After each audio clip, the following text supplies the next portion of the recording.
Hey, I'm Jurvay. It's been 10 or 11 years. My voice has changed. The intro has not. Going to be uploading on the channel again. Not going to get too sentimental here. If you're still subscribed and watching this, you're a real one. Thanks for sticking with me, I guess. Plan on uploading more. Today's part one of our NHL 21 franchise mode. I did change up some things on the rosters here. Just want to go over real quick. Actually, let's start with the created players that I added here. So I did add some of the premier American players and those around the world as well. So I have Alex Newhook on Colorado.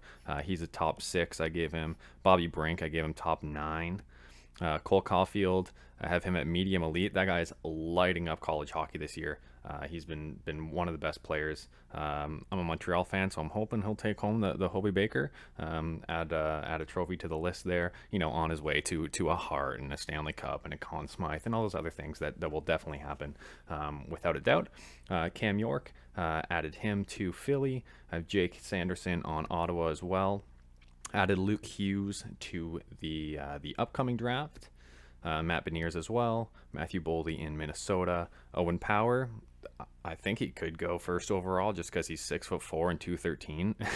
Like he's a big boy for a guy that's not in the NHL yet. So it seems like there's a plethora of D at the beginning of this upcoming draft. But I wouldn't be surprised if Owen Power goes first or I want to say probably 4th or 5th at the latest unless something happens.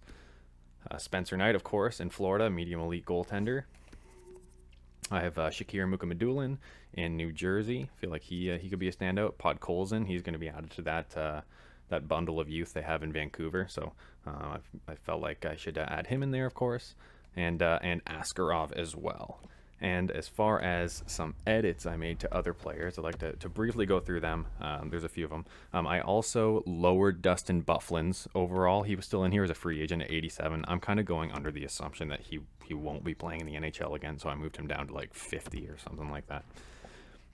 Okay, so what do we have here? On Anaheim, bumped up Trevor Zegras to high elite. He is so fun to watch, and I really think he's going to be a stud for his entire career. So I bumped him up from medium elite to high elite. If we go into Calgary, what did we do here? Elias Lindholm, I moved him from, I think he was medium top 6 or maybe low top 6, moved him to high top 6. I don't know if you guys have noticed, but since he's gone to Calgary, he's performed pretty well. Granted, 54 and 70, well, that's pretty good. That's probably like a 65, 70 point pace. He was a stud here. He's having a great year this season. I figure he's definitely in the top 6. He's been between their first line center with Sean Monahan. Correct me if I'm wrong there. Also changed Jacob Markstrom from low starter to high starter. I wouldn't say that he's an elite goaltender. He's been performing very well. Let's give him the high starter there. Carolina is one of the teams that I made a number of adjustments on. Jacob Slavin, he's the guy. He to me is exactly what you want in a defensive defenseman in the year 2021. So I bumped him up to medium elite, and I also moved him from a two-way defenseman to a defensive defenseman. I know that he does get a good chunk of points. I just felt that with his play style, he's the guy you want in those minutes where you're trying to protect the lead. So I moved him to defensive. Dougie Hamilton, moved him from low elite to medium elite. This is a guy who should have been in Norris contention last year, maybe in Norris contention this year. As I'm recording this, Carolina's on, I think, a 9-game winning streak. It might be at 8 right now, but he's a very large part of that. Brady Shea, wherever he's hiding, moved him down from elite to top 4. He might have had that expected pedigree when he was in New York. He's obviously doing well on Carolina's blue line, but I don't think he's going to be the guy compared to these other defensive studs that they have already. Vinny Trocheck, I moved Trocheck from 84 to 86 overall, bumped him up a little bit just because he's having a great season, and I put him in high top 6. He's been scoring at a point a game rate since he was traded to Carolina last season, and he did also have this stud season in Florida. So I think that these 2 seasons here were, I was going to call them a one-off, but I guess they're 2 off. But he's performing really well. I guess only 2 points in 7 games played there, though. Do I move him back down? Is he just having, maybe this season's the one-off, You know what? Let's do this. Let's move him down to medium top 6. I am going to keep his overall the same, though, because that guy's been scoring at will. He is injured right now. Hopefully he comes back soon for the Canes, but they keep winning without him.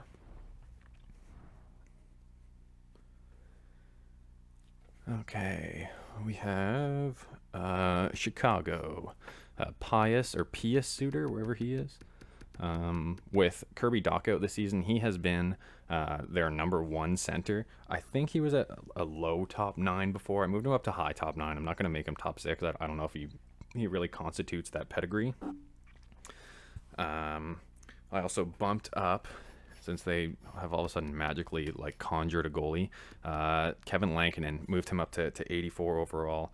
I don't remember what he was at before. I think him and Subban were both at 81. And then I also took out Brent Seabrook, since he just retired. I think he's technically still on here. Yeah, I just moved him down to 59 overall. And did they have to deal with his contract in real life? I guess they don't. Whatever. Yeah, they're just going to have to deal with that, I guess. Oops, I was not done in there. Colorado, the only adjustment I made there was Cale Makar, high elite. I know that last year there was, I don't want to say an argument, but there was competition between Cale Makar and Quinn Hughes. Those are very obviously the front runners for the Calder Trophy. This season, Cale Makar really, really obviously looks like the better player, and that's not a slight to Quinn Hughes. That's just because Cale Makar has been such a stud for Colorado. So I gave him the high elite. Quinn Hughes does stay at the medium elite. Obviously, he'll still develop very well in this game. And we'll skip down all the way to my favorite team, the Canadiens here. Jeff Petrie. So I changed Jeff Petrie from a defensive defenseman, to a two-way defenseman, and I moved up his potential to medium elite. I don't think it's going to matter that much because he's already 32 years of age in this. It might just make his regression a little bit delayed, rather than going down to like 83 overall over a year or two. He might reach that by like 36 or 37, which I'm hoping is what will happen in real life. He's playing his best hockey the past season or two. When usually if you're on the wrong end of 30, that's when the players kind of see their downswing. So moved him up there because he's been playing well. Druin moved him from medium elite to low elite. I'd still like to see him reach that potential. I don't know how much is going to happen now. It really seems like he's going to be a 50-60 point player. Granted, he has looked a lot better under Dominic Ducharme. Nick Suzuki moved him up from top 6 to medium elite as well. The kid looks great. Not for the past 3 games or so. Maybe he's battling injury or something, but it really looks like Montreal is gonna finally, after a decade, 2 decades, after 2 decades of not having a first line center, they might have 2 guys fighting for it in Nick Suzuki, and Kotkaniemi in the next few years. I also changed Druin from a sniper to a playmaker. The guy has like 3 goals and 15 assists or something this year. On to New Jersey. Only thing I changed is Blackwood made him a high starter. I was reading a bunch of articles lately, and nearly everyone who's making the Olympic roster for Canada or projected to make it, almost all the experts, so to say, have Blackwood in there, and I tend to agree with them. He's performed pretty well over the past season or two. New York Rangers, I think they have an absolute stud in Adam Fox. I moved him up to high elite. I don't know if that's a little much, but Jesus Christ, this kid is good at hockey. They had him as top 4. I'm putting him high elite.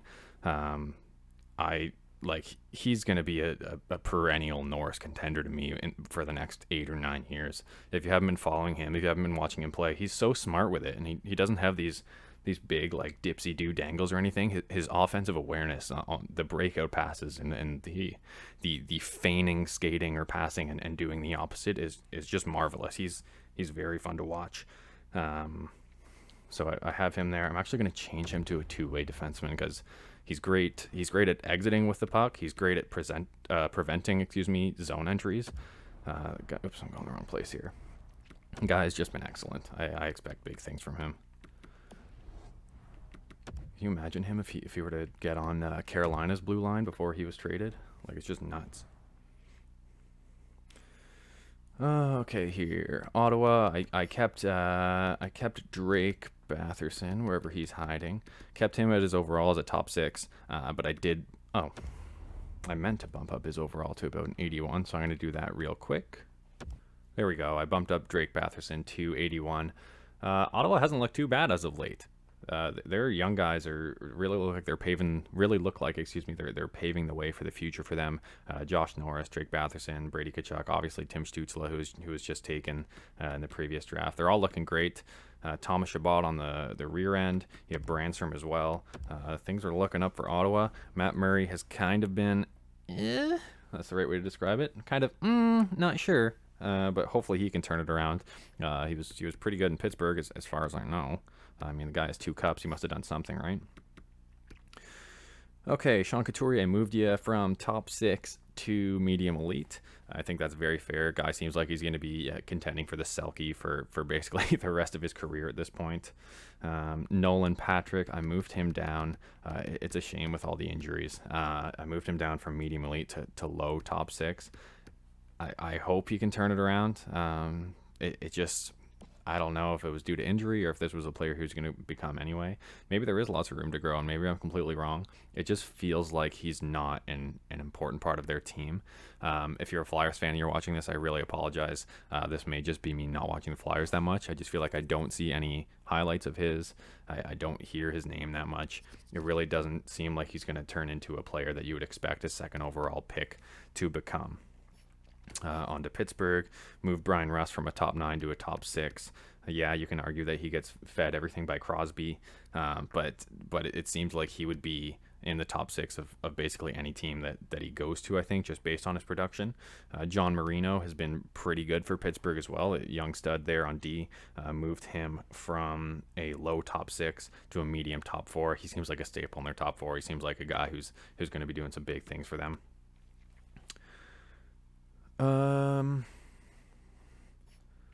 Okay, on to St. Louis. I only changed Bennington. Changed him from the low fringe starter, which I thought was very, very strange. He just signed a 6-year extension, which sorry about that. Bennington just signed his 6-year extension, so I have him at medium elite now. His St. Louis Blues are doing pretty well. They're kind of middle of the pack in that division that they're in, but it is a very strong division. So I think it's deserving to be medium elite. Seems like a goalie that every team would want. Into Toronto here. Here's here's something that some people would call a hot take. I really don't think it is. I have Austin Matthews. I moved him up to franchise. This guy and Connor McDavid are very obviously the best players in the league. McKinnon is up there as well. What do I have McKinnon at? He's got to be high elite. Maybe he should be franchise too. I'll move him to franchise. He is a franchise. Yeah, they're the 3 guys in the league who to me are extremely obviously the best players. I think that's well deserved. If you disagree with that, you should watch his game. He's obviously he snipes. His passing is great. Defensively, he's been excellent as well. He is what you would call a franchise player, so he gets the franchise tag for sure. Also moved Mitch Marner up to high elite. My reasoning behind that, originally I had him just at medium elite, but I was like, if I'm adding Trevor Zegras as a high elite, I honestly think that him and Mitch Marner are kind of going to have the same pedigree. 2 players that are very, very smart, just 2 excellent playmakers. So Marner gets high elite as well. Guy's been over a point per game basically since his sophomore season, I believe. Justin Hall's been playing great with Jake Muzzin. Moved him from a 7th defenseman to a low top 4. They've really been the shutdown parent for Toronto and are a big reason why they are currently first in the North Division. Only other thing I did was, I believe he's here. Maybe he's not. I think I did it in the Marlies. I moved Liljegren from elite to low elite.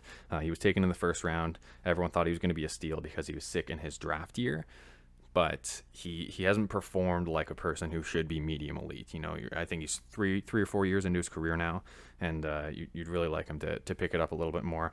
He still could have that pedigree, so I kept him at low elite, hoping that he'll crack the lineup and still he could still be a top 4 guy. On to Vegas here. Mark Stone moved him from a power forward to a 2-way forward because this guy, to me, is the best defensive player in the league, very obviously. The Selke often goes to players who are playing center because it's assumed they have the most defensive responsibility. Mark Stone, to me, is the smartest defensive player in the league. At the very least, the smartest defensive forward. So I moved him from obviously the low elite to the medium elite as well, two-way forward, and I moved his overall from 88 to 91. To me, he's one of the top 2 or 3 right wingers in the league. And the last thing we did here is in Washington, got rid of Henrik Lundqvist, or I guess didn't get rid of him, but I'm not sure if he's going to play again. I'm under the assumption he won't. Again, this is one of those instances where I hope he does, but just for the sake of this franchise mode, he's not going to be there. So that's what we have for our players. Lots of the menus in this game aren't that great, and I'm playing on PS5 and they're still kind of slow. It took me like 2 hours to do all that stuff the other night. So those are all the edits I did. Now we're gonna get into what team we're gonna be using and kind of take a look at their roster, and then we'll actually start the sim and roster movement and all that next episode. So let's see what we have here. I'm gonna go the third randomization to see who we're gonna be. There's 1. There's 2. Who's it gonna be?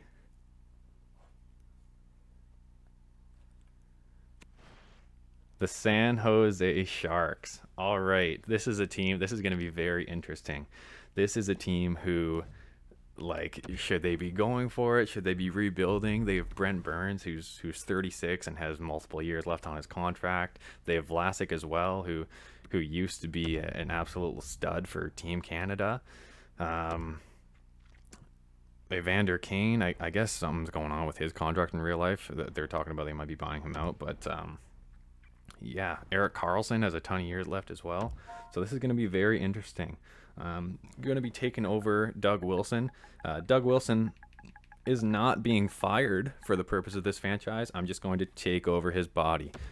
Actually, let's something stupid. So I want the players for the morale meetings to call me Willie or something. Hey, Willie, I'm not happy with my ice time. San Jose Sharks. This is going to be very interesting. Do we want to rebuild? Do we want to go for it? Certainly have to do something about the goaltending. That's for damn sure. Martin Jones has been the guy there, and obviously he's a player who's been playing in the NHL, right? So he's a good goaltender. I don't want to talk that much smack about him, but he has not been playing up to snuff. That's something we're going to have to figure out. Maybe a big trade coming right away. Going to keep Fog of War off there. CPU trades, all good. Leave the edit lines on for now. I'll probably make it minimal. I like dealing with the scouts manually. I really don't like the whole coaching thing in this game. So I'm going to do auto staff management and basically just do the scouts by myself. Everything else here looking good. Okay, rules and settings. Let's see what we got to change here, if anything.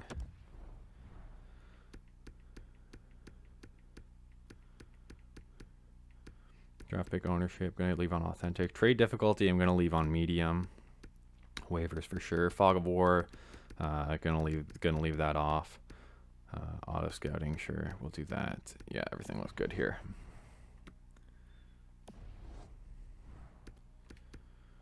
Start career. Here we go. The San Jose Sharks. What can we do to bring a cup to San Jose?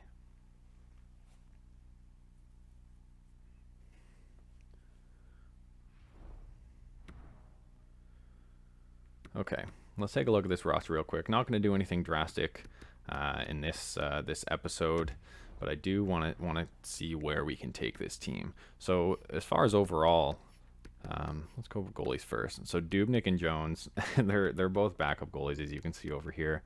We're going to have to figure out, if we want to be a contender right away, we're going to have to figure out what we can do about that. I'm wondering, since we added Spencer Knight into Florida, is there a way we could pry him out? Maybe Chris Driedger. Not sure we want Bobrovsky. Granted, we could if we want to go for it, but he's got a very large salary coming with him at $10 million, 10.5 maybe. Any stud goalies in the system? No, they're all backups. We got to do something about the goalie situation for sure. Go over to our defenseman. Not terrible. How many years does Vlasic have left on his contract? He's 84. Where's the contract in this here? 6 years left, and he's 33. That's gonna get bad quick. This oh man, we're really gonna have to decide if we want to rebuild or what. Brent Burns, obviously a stud, but like I said, he's an old dude. He's 36, I believe. Like I said, 35. 35 with 5 years left. Takes him till he's 40. He's gonna. Oh man, this is gonna be painful. We might just want to get as much as we. Oops. Might just want to get as much as we can for these assets, like as soon as possible. 7 years at 11.5 for Carlson. Are you kidding? Oh my God. Let's take a look. You can hear how optimistic I am about this. This is going to be very interesting. Oops. Okay, let's take a look at. I want to look at everyone's overalls here. Where am I looking for? Oh, they're right here. So we have CMAC. He's 27, not getting any better. Mario Ferraro, definitely a guy we're going to want to keep around. Frederick Claesson, sure, like not much happening here. Let's go into our minors here. Okay, we got a top 6 potential, seventh, top 6. Ryan Merkley, okay, he's definitely a piece that we're gonna want to use and build around. He is an offensive defenseman, so that's good. Could be one of our studs in the future. Former Guelph Storm, I believe. And then Artemi Kniazev. Same K might be silent. Top 4 again. That's another guy we're going to want to keep around. He's only 19, so he'll grow into that eventually. Just take a look at the forwards as a whole. Let's not go through each position here. So there's some good guys here. Couture's not. Oh, I was gonna say he's not super old. Time flies, huh? I really thought Couture was like 27. He's a guy who's not going to be getting any better for us. Certainly our first line center for now. Oy vey, Vander Kane, same deal, 29, not really getting any better. Thomas Hurdle, probably keep him around. Timo Meyer will definitely keep him around. Kevin LeBanc, okay, so we got some top 6 potential guys here. Certainly some pieces to build around as far as forward goes. Stefan Nason, Rudolph Balsers. What's your top 9? Any real studs coming up in San Jose? Let's check in the system. Holy, this is Ivan Chekovic. Yeah, so okay, San Jose is not looking too great here. Does it say it anticipates that we're? Yeah, it says team status. It's anticipating that we're going to be a seller. So that's what we have there, I guess. Let's take a look at what the lines would be. I didn't make any roster moves, as you saw, but yeah, sure, keep that on. Let's go best lines. Holy, it's not looking great. I'm thinking, like, if we're gonna add to this team to try to do something now with the decent defense that we have, we would be taking away from the future so much, and it just really feels like this is going to be a team that's going to have to sell. Patty Marleau doesn't deserve this. It's going to be his last season. I'm hoping he breaks Gordie Howe's record, but let's try to send him off to a team that's going to be a winner. And I think we're just going to want to rebuild right away, get as many draft picks as we can. You saw there's a lot of top 6 forwards, that could be coming up. Let's try to get some more defensive studs in the system and see what we can do with it. That's what we'll do for now. That's what we got for episode 1. Thanks for tuning in, and I will see you next time.